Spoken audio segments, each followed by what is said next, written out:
The F-35 Lightning II cannot fly within 25 miles of thunderstorms and other electrical activity in the atmosphere due to a compromised ability to disable its fuel tanks. More than 2 years after the flight restrictions were issued, the F-35 Joint Program Authority is expected to lift it, but it hasn't. As you can imagine, the ban on flying near thunderstorms has ramifications for F-35 training, especially at places like Eglin Air Force Base in the Florida Belt where thunderstorms often occur. Eglin is home to the Air Force's 58th Fighter Wing, which trains new F-35A pilots, about 60 each year. A storm within 25 nautical miles of the base would likely halt takeoffs and landings and training. The same would hold for Lightning in proximity to nearby training ranges. How significant is the restriction on the Air Force F-35 community? The F-35 Joint Program Office is not commenting on any impact on flight operations due to operational safety concerns. The program office's policy of not commenting would not hinder the ability of U.S. opponents to determine how the Lightning problem affected F-35 training. They can just look at weather data from U.S. and foreign F-35 bases and get a gauge. In addition, an intelligent adversary could, in a low-pressure, low-threat situation, plan tactical operations to coincide with severe weather in the area where the F-35s are expected to fly with their electronic intelligence collection systems. This is just one example of the potential consequences flight restrictions will have on the F-35A.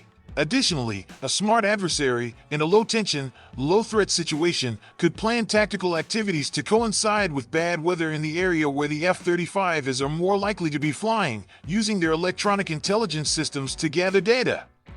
This is just one example of the potential effects of banning F-35A flights. Surprisingly, the ban does not apply to the Marine Corps F-35B or Navy F-35C, which the JPO explained. Although the program office has not explained why this is the case, the Navy aircraft apparently suffer from the same problem to a lesser extent as the F-35A. The problem lies with the F-35's onboard inert gas generation system, which pumps nitrogen-enriched air into the fuel tanks to inert them, preventing the aircraft from exploding in the event of a lightning strike.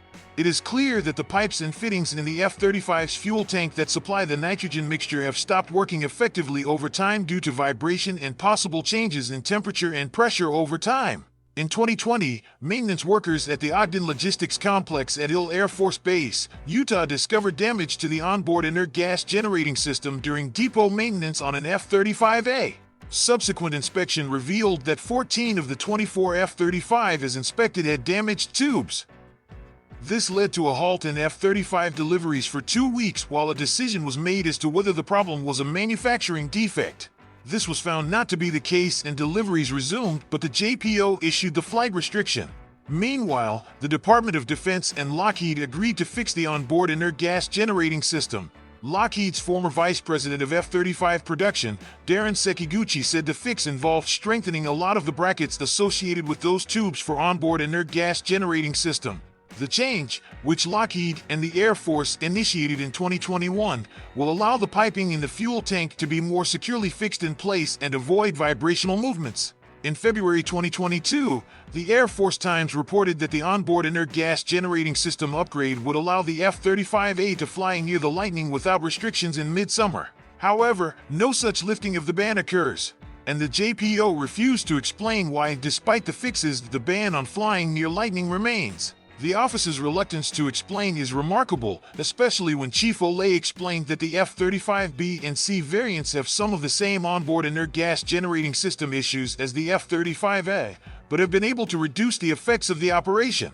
It is worth noting that in July 2021, the Marine Corps revealed that several of its F-35Bs were grounded in Japan with millions of dollars in damage after being struck by lightning earlier in the month.